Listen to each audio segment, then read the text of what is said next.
Hi, Dave Fries here. Today I'd like to go over a process that I use.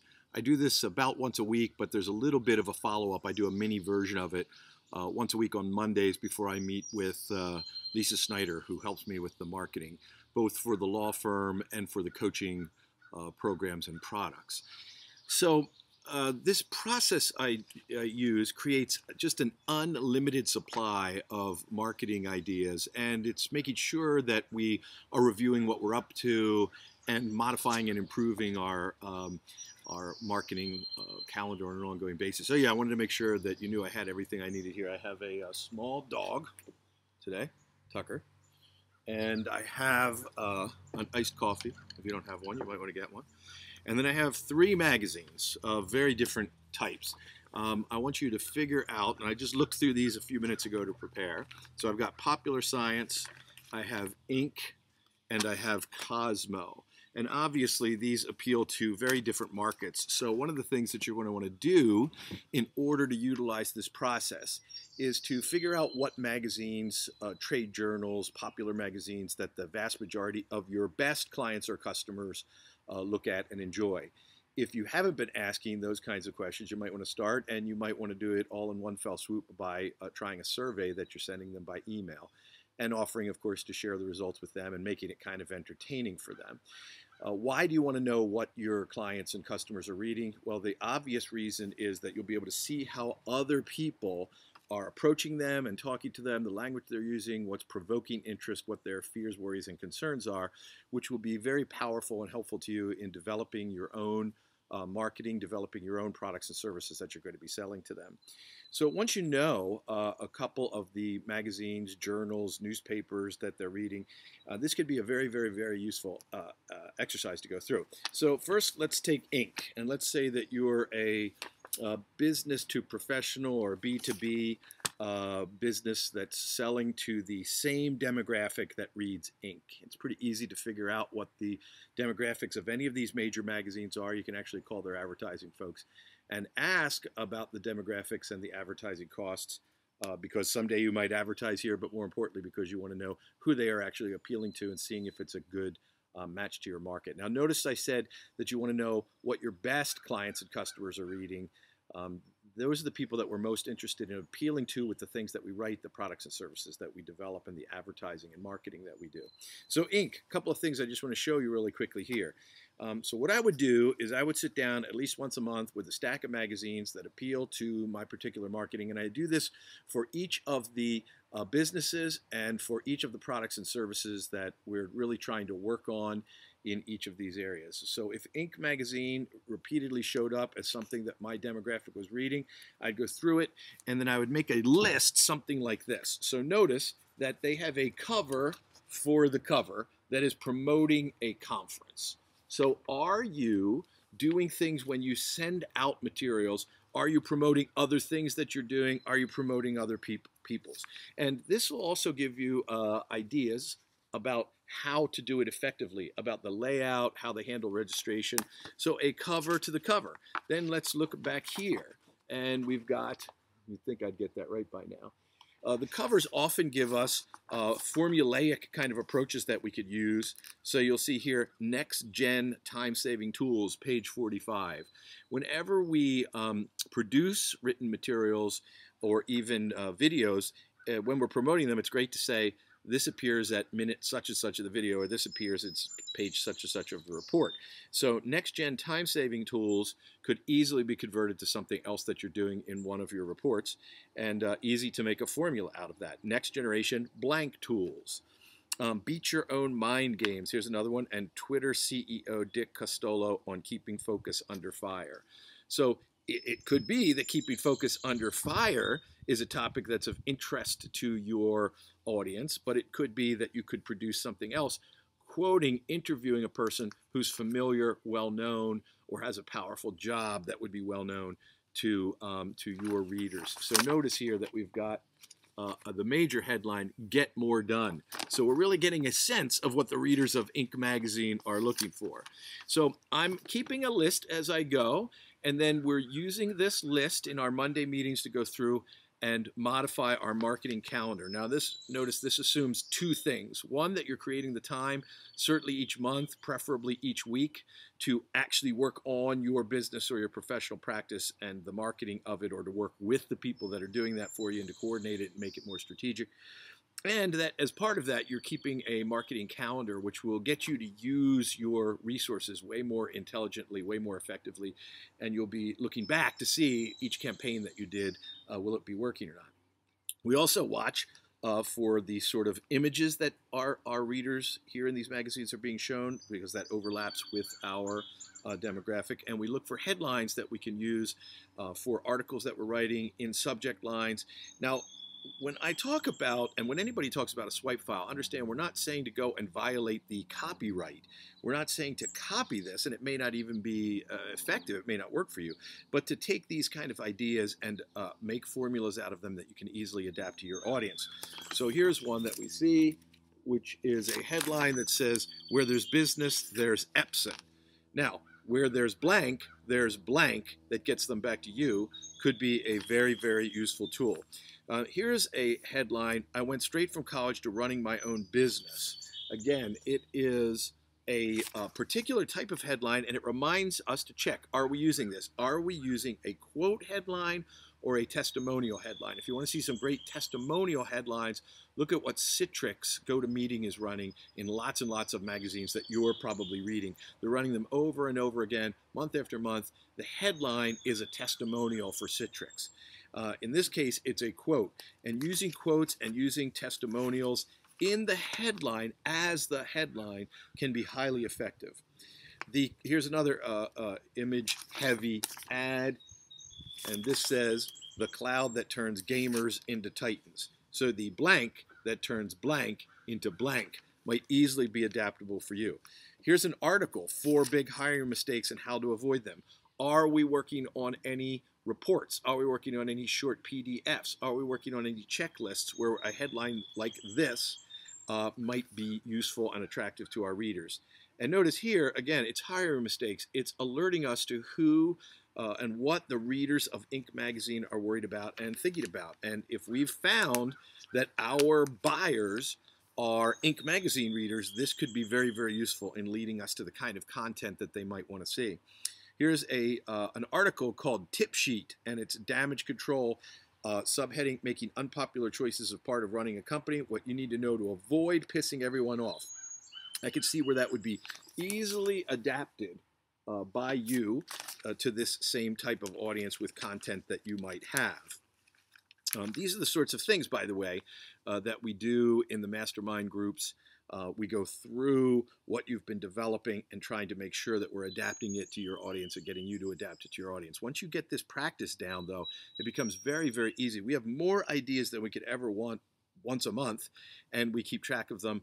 We keep an Excel spreadsheet, Lisa and I, so that we can look back and see, what do we have to do in the next week, what needs to be done by next month, what's on the priority for the next quarter, and then what are things that we have to get done by the end of the year. Then we keep a list of all of these things that we see here that we want to be doing and might be doing for a particular campaign, but we don't have one on the horizon yet. That way, when we're ready to do one, we could just go back and look at that Excel spreadsheet. We can attach these kinds of images to it if we want to. It's a great tool. There's an article here: "Building a better can of tuna. Safe Catch wants to transform this mundane lunchtime go-to into America's new superfood." Again, you could use that to title a report. Here's a headline that could easily be adapted. It is for Energizer. It's a very interesting headline. We're testing something that's in the same vein. "The newest thing in batteries isn't 100% new. Introducing Energizer Eco Advanced." So the newest thing in, for example, what I do, estate planning, isn't new at all. It could be, and we could talk about how we base this kind of asset protection trust on something that was common in English and Scottish law in the 14, 15, and 1600s. And you could tell a good story about that. But here is a headline that we can make formulaic and look at, are we producing headlines consistently that we can put into our subject lines, that we can make headlines of reports, that we can make headlines of blogs that are catchy and interesting. So I want to wrap up here with Inc. soon, but we've got The Psychology of Productivity, which is an article, a guide to overcoming the mental obstacles that slow you down. So you could have the psychology of whatever it is. You could interview a psychologist. You can develop a guide to overcoming the blank types of obstacles that are slowing you down or preventing you from getting, if you're a podiatrist, the right care for your plantar fasciitis. I mean, there are many, many ways that you could be employing these headlines. Here's one: Think Smarter, Grow Bigger. Again, it's an ad in their own publication for a live event they're running. So, are you running a live event? Are you running webinars? Are you advertising them in your newsletter? Are you advertising them in your blog? Are you cross-promoting these things across all the media that you use? Then once you find out where they're best cross-promoted, are you focusing on that each and every time? So these are all things that we see and that we're reminded of. Here's one: get the recognition that you deserve. Are you recognizing other businesses in your community, if you work locally, other thought leaders that can help you, with whom you could do joint ventures? Are you recognizing clients? We run, for example, a client profile of people in our office, and then community leaders profiles, which are business people's profiles, where we then recognize them, but also get access to their clients and customers, because they will be interested in showing off how you've recognized them. Here is one where they're advertising a book. It's if you have a business or thinking about starting one, this book will be the best investment you've ever made. That's Bo Burlingham. That is a testimonial quote again. And are you developing content like that that you can sell yourself, and consider using testimonial quotes? So that's it, if your audience matched Inc. magazine. Now, I imagine you're probably thinking, even if the demographic of your audience, of your readers, of your clients, of your customers are not avid readers of Inc. magazine, I'll bet you saw 4, 5, 6, 7 strategic things and tactical things in there that you could use even in your business. Now, you have to be careful about adapting them. But if your demographic lines up really well with the demographic of Inc. magazine, it is really easy to see what those readers are interested in and fascinated by, and what Inc. has decided that they've got to show them and tell them about. And that could be very useful to you in appealing to them in the marketing that you do and in the content that you write for them, or in the videos that you produce. So let's take a quick look at Popular Science. Again, we have the cover here. The next cyber attack could come from your coffee maker. This could be a great formulaic headline generator again. The next blank could come from your blank, something unexpected. Plus, they have here inside Amazon's drone lab. You could do it inside your office. You could do it inside your product and services. You could do it inside somebody else who also works with your audience and would be very compatible. They've got a headline here: Stress, It's Killing You, How to Beat It with Science. DIY hovercraft, take off in an hour. Again, all of these 15 must-have gadgets. Could you have a 7 must-know answers? Could you have a 6 must-have products or services that you have? Of course. And if you're not doing it, and you're not doing it regularly. Now, a lot of times at this point when we're teaching these things, somebody will say, like, well, we're already doing that. Or when I go to consult with a client or a law firm, they'll say, well, we're already doing that. But when we look, they're not actually doing it. They tried it once. It may have even been moderately to highly effective. They stopped doing it for reasons that no one knows or understands anymore. So these should be reminders to make sure that you are doing it. Another headline generator here: Why is everyone so scared of artificial intelligence? Question mark, relax, period, by Stephen Hawking. So again, you could get somebody to author something for you, but you could use a headline like this: Why is everyone so scared of something that your audience, that your clients, that your customers are in fact scared of or worried about? So would your audience, would your language be different? Why is everyone anxious about? Why is everyone frightened of? You know, you'll find out how it is that your clients, customers, and audience actually refer to these things. It's official. Here is an ad. It's official. This one is by AT&T. Just think about announcing when it's official that it is official. And you may be anointing yourself, but letting people know. Here's an ad by Big Ass Fans, which has turned out to be a very powerful direct response advertiser. And this says Haiku goes high tech. It's for a fan that they call Haiku. But you could have, again, anything going high tech. This has got some bullets in here, which are highly effective. And so one of the things that you might also want to do when you're doing your monthly or weekly read through a particular kind of magazine is to begin to keep a swipe file of these electronically. You might write the formulas of these kinds of headlines. You might write these ideas. You might, like Lisa and I do, keep them in an Excel spreadsheet. Here's one, gentlemen, : So we suspect, by the way, from some of the things we're seeing, that more men than women read popular science. But this ad is for Viagra. It says, gentlemen, : Viagra helps guys, well, to achieve something that they want to achieve. I don't need to read it here, but gentlemen, blank helps guys to do this. Women, blank helps professional women to achieve this. It's stark, it's great, it can be a very highly effective headline. Here's an ad, again, we suspect, again, as we see this kind of advertising, that the readers of popular science are homeowners. We see a lot of ads for this. This one is a combination of a card mailer that is compatible with the ad. So if you like the ad and the headline, there's also a response tool right here that sticks out. And it says in giant lettering, get your free Somersetter awning idea kit and DVD. Mail this card today. There are a lot of aspects of this, both the ad and the response mechanism, that you want to make sure are in your advertising, whether you're advertising your own stuff in your own publications. For example, we might use a response card like this one and stick it into books on related topics, selling the client or the customer or the reader or the prospect on the idea of exploring other things with us that would be of interest to them. Very, very interesting. In the ad itself, there is a response mechanism, and then there's also a separate response mechanism.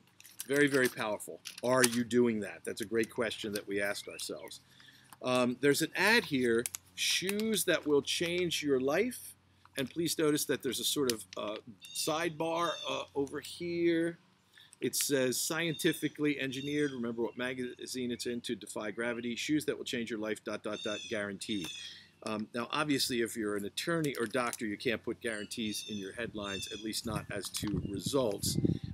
But you can produce books or reports or products and make guarantees ethically, probably as to those. There are guarantees in here. There's free shipping. There's very interesting layout. It's written very well for the audience that's going to be reading it. Here's one, a better bed equals better sleep. This is an ad for Reverie. It's got a deep sleep system, which is trademarked. What this is reminding us of is a couple things. One is a better blank equals better blank is a great formula that we could use over and over again. This is also reminding you, it's got a free brochure and DVD info kit to have ancillary materials, because it's hard to sell something complicated and expensive in an ad. It's easier to sell them on getting more information about something that's interesting to them. So a couple of other things here. Also, trademarking and having proprietary names can be very useful in certain industries. There is a very effective ad in here where it's got a Dave Ramsey plug for it. It is a security system, and it is a smarter home security. It offers exceptional savings and no annual contracts. So we suspect that a lot of people that have security systems don't like their annual contracts. And if you read this copy, they're appealing both in the headline and the copy to a problem throughout the industry. Okay, you get it, popular science. Now Cosmo. There are more things in each of these that I could ever take the time to talk to you about today, but let's just take a look at the cover. Again, there are lots of ideas here for formulas that we can make for subject lines and headlines. His secret marriage checklist. Of course, you could do that. You could have a secret checklist that's something that some of your top clients do. You could have these should-ask questions, the questions that even the secret should-ask questions, the questions even your savviest clients or patients don't know to ask. So there's a lot of things that can be transformed there. Cosmo does a very good job also of laying out where its cover stories are going to appear again and what they are going to talk about. They do something each month. In this case, it's sexy versus skanky. You could do the same thing where you're comparing something very successful that you're able to do versus something that produces a bad result. You could also use infographics like that. Let me see here. Oh yeah, here's another response. We've got advertising, which is not particularly useful advertising, with a separate response card. This raises the issue, are you doing joint ventures? Is there anybody, any other profession, business, product, or service where you should be putting advertising for their stuff either in your materials that you're sending out or on your thank you page or in boxes that you shipped? Here's one. We asked 100 guys on the street, are spiked nails sexy or scary? They give the result. Well, again, this may or may not be your demographic. Your demographic may or may not be interested in that particular thing, but could you figure out what your demographic was interested in and do a very short survey and publish the answers to that in something that you're doing? And would that be interesting? Here's an article, Seduction Secrets French Women Know, followed just a short time later by fascinating new facts about cheating, followed a short time later by a regular sex Q&A column. But these raise all of these questions. Should we have a Q&A column monthly? Should you have a Q&A if you don't already have one on your website? Should you have Q&A PDFs on various topics that go out? Can you have a Q&A DVD or a video like this? So there are many, many things in each of these five. Let's see here. 5 reasons raunchy girls are winning and 5 sensual massages to do together. Do we get the idea that Cosmo both likes the number 5 and that they have developed certain themes and ideas that are appealing and they have a real clarity of understanding of what is appealing to their demographic? So if your demographic, again, matched Cosmo's, could you get idea after idea after idea? And even if it doesn't, like for example, in that case, one of the things I made a point to do was to generate a survey to a couple of our mailing lists where we haven't surveyed them in a while. We will ask them some thought-provoking questions, which will probably cause a certain number of them to call and update or order a new product or service. It will cause many of them to reinstitute contact with us in one way or another, and it'll give everybody information that they'll find interesting because we're going to survey them on a topic that we know is interesting to them. One last thing. In an unrelated magazine, I saw an ad for Harbor Freight, and they did an interesting thing where some of the coupons that they were advertising were labeled as super coupons. So I hope that you see that this process has to be repeated regularly. But the more often you repeat it and the more regularly you do it, I'd advise at least monthly, the more powerful this marketing calendar of yours will become. And take the time then, once you institute some of these things, to go back and see what really worked and repeat that over and over and over again. I hope you've enjoyed this. We're going to be bringing you more process videos. If you'd like to do more of this together with other people who can help you to see what they've done and to refine what you're doing, if you enjoy the live event format, then go to 3daystosuccess.com and join us at one of our live events or Business Black Ops.